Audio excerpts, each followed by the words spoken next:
Aku tahu ini semakin berat. Aku takut orang tuaku semakin stres dengan keadaan ini.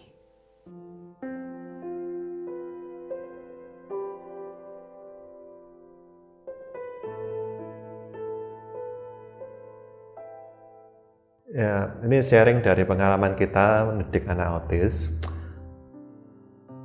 Kita mengalami 3 tahap, yaitu 1 menerima, 2 merasa cukup, dan yang ketiga merasa terberkati.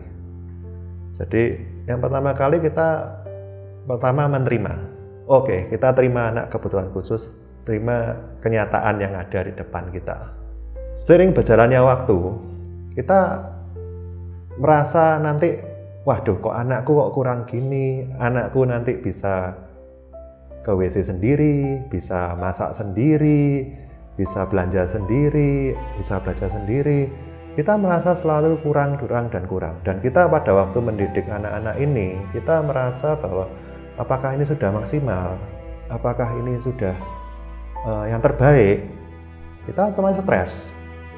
Nah, pada waktu kita sudah menghadapi masalah seperti itu, prinsip pertama yang kita perlu masukkan dalam pikiran adalah kita harus merasa cukup. Kalau kita sudah berusaha maksimal untuk mendidik anak kita juga sudah belajar apa yang menjadi metode untuk mengajari anak kita harus bisa punya perasaan bahwa ini cukup. Dan perasaan ini cukup bahwa kita tuh memang bukan orang Indonesia yang sempurna, dan anak kita pun mau sesempurna apa. Nah, makanya kita harus belajar bahwa kita merasa cukup. Nah, nanti di sana pada waktu kita sudah belajar merasa cukup, kita akan ada sesuatu improvement yang sifatnya anak itu akan, wah, orang tuaku nggak stres, orangku bisa nerima aku apa adanya, aku aman nih belajar ini. Nah, pada akhirnya tahap terakhir yang mungkin kita bisa merasa bahagia di sini adalah merasa terberkati ya. Jadi kayak anak kita Vincent, dari yang cuma melukis kereta aja tiap hari, kita kok mikir, waduh ini kok cintanya sama kereta, kok nggak mau berhubungan dengan orang lain, nggak ada peningkatan. Tapi sekarang dengan dia dewasa dan dia belajar melukis, dan ternyata apa yang terjadi di masa kecil dia menggambar kereta yang kecil-kecil itu menjadi dasar untuk dia bisa melukis lebih bagus, di mana dia bisa melukis garis dan bundar yang lebih sempurna. Nah, di sana pada akhirnya kita merasa terberkati. Jadi ini tips kita sebagai orang tua untuk mengatasi stres, ya itu adalah ya 3 itu: menerima, merasa tercukupi, dan kita merasa terberkati. Kalau dari sisi terapis, menghadapi dan mendidik anak autis, itu yang pertama dalam menghadapinya, sikap kita harus tenang. Tenang dalam arti bahwa saya menghadapi anak seperti pada umumnya, meskipun anak itu autis. Artinya kita mau mendamaikan pada diri kita, dan kita mau memahamkan pada diri kita sendiri, saya sendiri, bahwa yang saya hadapi ini adalah anak spesial. Sehingga saya ketika mengajar, menyampaikan sesuatu kepada dia, saya bisa menguasai diri. Dari menghadapi itu, kemudian mendidiknya. Nah, disinilah baru kita memunculkan sikap yang benar-benar mendidik dengan benar, dalam arti mengajarkan sesuatu itu sesuai dengan urutannya. Karena saya memahami anak-anak ini seperti gelas kosong. Jadi kalau mengajarkan sesuatu yang nggak baik, berarti hasilnya juga tidak baik. Disinilah mengajarkannya kita harus juga kreatif, kita harus juga bisa membuat si anak itu bagaimana dengan mudah menerima. Ini akan menolong kita untuk bisa pada akhirnya berdamai dan pada akhirnya anak itu bisa belajar dengan baik. Ya, dalam mendidik anak autis ini diperlukan kerjasama dalam keluarga. Jadi keluarga inti, yakni papa, mama, dan saudara, misalnya bila bukan anak tunggal. Jadi jangan sampai misalnya suami istri saling tidak mendukung apa yang menjadi pendidikan yang diterapkan kepada si anak. Dan jangan sampai di depan umum saling menjatuhkan. Jadi misalnya, oh itu didikanmu, oh ini didikan saya, jangan seperti itu. Terus kemudian kalau bila ada saudara, maka saudara-saudaranya pun juga diberi pengertian bahwa papa, mama, dan orang tua ini adil, fair kepada semua, dan kita semua mengasihi pada anak terutama Vincent di sini. Nah, di sana kalau kita bekerja sama, kita akan merasa bahwa meskipun hasilnya belum tercapai, dari suatu proses yang dijalankan ini itu bisa mengurangi stres kita dalam mendidik anak autis ini. Jadi proses dalam melakukan itu akhirnya sebelum mendapatkan hasil yang maksimal pun kita sendiri juga sudah bisa mengurangi stres ini. Untuk meminimalkan masalah dan meningkatkan potensi anak autis, yang pertama kita perlu sadar siapa yang kita hadapi. Artinya dengan kita sadar bahwa yang kita hadapi adalah anak autis dengan kekurangannya dalam berkomunikasi, berinteraksi, dalam bersosialisasi, itu akan menolong kita dapat mengambil langkah yang tepat, sehingga apa yang akan kita lakukan itu potensi anak itulah yang akan digali terus, bukan malah menyalahkan begini, diajari kok gak iso-iso. Nah memang anaknya ada problem di motoriknya. Kalau kita sadar bahwa anaknya problem di motorik, ya kita harus meningkatkan melatih motorik halusnya, motorik kasarnya, supaya anaknya itu bisa. Nah inilah apa yang kita lakukan, sadar bahwa kita menghadapi anak-anak yang mempunyai kekurangan ini. Itu akan menolong kita tidak menjadi stres. Pengalaman saya ketika saya menghadapi anak-anak, saya harus memposisikan dulu, ini anak-anak spesial, anak-anak khusus yang harus saya hadapi dengan apa yang masih kurang dari dia, sehingga saya tidak ngotot memberikan dia padahal dia belum bisa. Itulah yang harus digali, di potensinya dia dikuatkan dulu, baru kita bisa mencapai apa yang kita harapkan. Semua happy, gurunya happy, anaknya happy, orang tuanya happy, semoga tidak stres. Oke, tips-tips dalam mendidik anak autism, kita biasanya terlalu banyak informasi.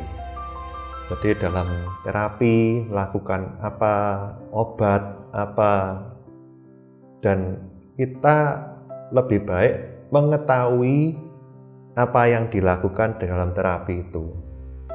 Nah, sehingga bila orang tua paham yang dilakukan oleh terapi itu apa, dan melihat situasi si anak bagaimana, maka orang tua itu bisa melakukan suatu keputusan yang objektif, yang sifatnya itu tidak perlu sampai dia itu overheating atau terlalu panas, sehingga istilahnya ya mobil itu overheating lah. Nah itu bisa dilakukan dengan cara ini tadi, yaitu misalnya anaknya lagi terapi, kita lihat apa sih yang menjadi terapi itu lakukan, terus apa yang perlu disupport di sana. Misalnya perlu MP3 player, perlu speaker, atau perlu papan, sehingga itu bisa membantu terapinya dalam melakukan terapi yang lebih bagus. Nah, di sana kita bisa memahami apa yang menjadi permasalahan kita terhadap pendidikan anak, maka dalam hati kita pun juga akan stres kita akan berkurang. Karena kalau kita nggak tahu paham tentang itu, kita tuh ya seolah-olah ya dapat informasi baru apa lagi kita sudah stres. Dapat informasi baru lagi kita sudah kebingungan. Yang kedua adalah tidak ada obat ajaib dalam anak autism, pendidikan anak autism. Semua adalah proses, semua adalah perjalanan. Yang kita akan dapatkan dari pendidikan anak autism ini bukan dia menjadi normal yang seperti yang kita bayangkan. Tapi dalam perjalanan hidup, dalam perjalanan dia mengalami pendidikan ini, dia makin baik, itulah yang bisa saya definisikan sebagai sesuatu yang normal. Jadi kita nggak bisa menghilangkan stigma autis ini, karena itu sudah menjadi bagian dari hidup si anak. Yang pertama, bekerja sama. Bekerja sama dari orang tua, itu bekerja sama dengan dokter, dengan guru, dengan lingkungan di mana dia tinggal, dengan keluarga. Keluarga ini pengaruhnya besar. Ada nenek, ada kakek, ada om, tante, harus bekerja sama. Kalau anak kita yang autis ini tidak boleh ya semua harus bekerja sama menyamakan. Ini tidak boleh dilakukan. Karena anak autis tahu mana orang yang bisa diajak untuk kerjasama sehingga dia boleh melakukan sesuatu itu. Pertama, bekerja sama. Yang kedua, pilih terapi apa yang tepat untuk si anak. Terapi bicara, terapi perilaku, terapi okupasi, terapi obat. Ada macam-macam terapi yang diperlukan supaya anak ini semakin potensinya bisa meningkat dan dia bisa semakin lebih baik.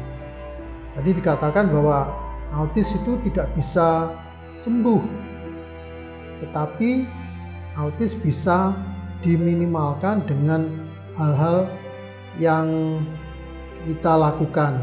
Tadi ya kerjasama, terus pilih terapi yang tepat, kemudian terbuka dalam arti ya berlakukan si anak ini pada umumnya, tidak perlu disembunyikan, karena itu akan menolong kita bisa berdamai dan kita bisa dengan lingkungan ini bisa melakukan aktivitas seperti pada umumnya, sehingga orang tua tidak stres, anak tidak stres, sehingga semuanya bisa berjalan dengan baik. Itu tipsnya supaya anak autis bisa lebih baik. Kita sharing dengan contoh-contoh stres dalam mendidik anak autis, ya karena kita hidup dalam dua dunia, yaitu dunia yang pakem seperti kita yang normal dan dunia dari anak autis. Jadi ini akan kita alami bila kita anak itu di sekolah umum, karena anak ini punya kebutuhan khusus, punya gangguan komunikasi dan gangguan perilaku yang sehingga membutuhkan rumah yang spesifik. Nah, contoh-contohnya misalnya apa? Misalnya di kelas 1 SD diajari membaca. Ini Ibu Budi, ini Bapak Budi. Sedangkan anak autis itu lebih peka dan lebih menyukai pada visual. Jadi kalau ini Ibu Budi, ini Bapak Budi, dia mungkin lihat hurufnya itu lari-lari. Tapi kalau dia dikasih gambarnya, ini Bapak, ini Ibu, mungkin dia mengerti. Nah, seiring bertambahnya umur, pelajaran makin kompleks. Dan di sekolah itu pada umumnya 95% pelajarannya adalah kognitif, yaitu sifatnya menulis, membaca, dan menginterpretasikan kata-kata. Nah, sedangkan anak autis ini tidak di bidang itu. Nah, sehingga Di sini timbul masalah dua dunia yang tidak bertemu. Indikatornya paling mudah kelihatan adalah gurunya stres, pendampingnya stres, anaknya stres, orang tuanya stres. Dan ini orang tua dalam mendidik anak autis ini terjebak. Bagi saya udah tahu masalah ini dari kelas 6 SD. Dan saya menolak hal ini sampai pada akhirnya kelas 3 SMP saya harus menerima kenyataan bahwa 4 ini sudah terjadi berulang-ulang. Nah, pada akhirnya kita di sini adalah melakukan apa sih kebutuhanmu? Visual. Nah, setelah dilakukan ke visual, perkembangannya maju. Dan 4 indikator ini yang saya sampaikan tadi, guru senang, pembimbing senang, murid anak senang, dan orang tua senang. Nah, jadi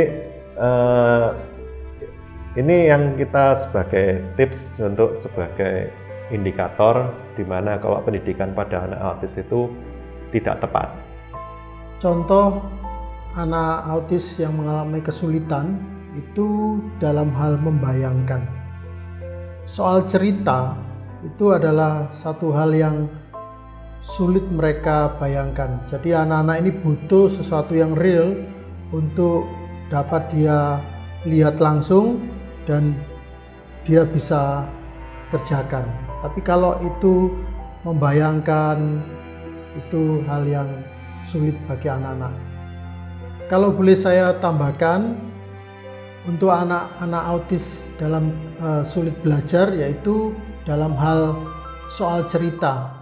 Soal cerita, anak-anak ini mengalami kesulitan untuk membayangkan dari kalimat per kalimat yang dia bayangkan itu tidak akan bisa terwujud.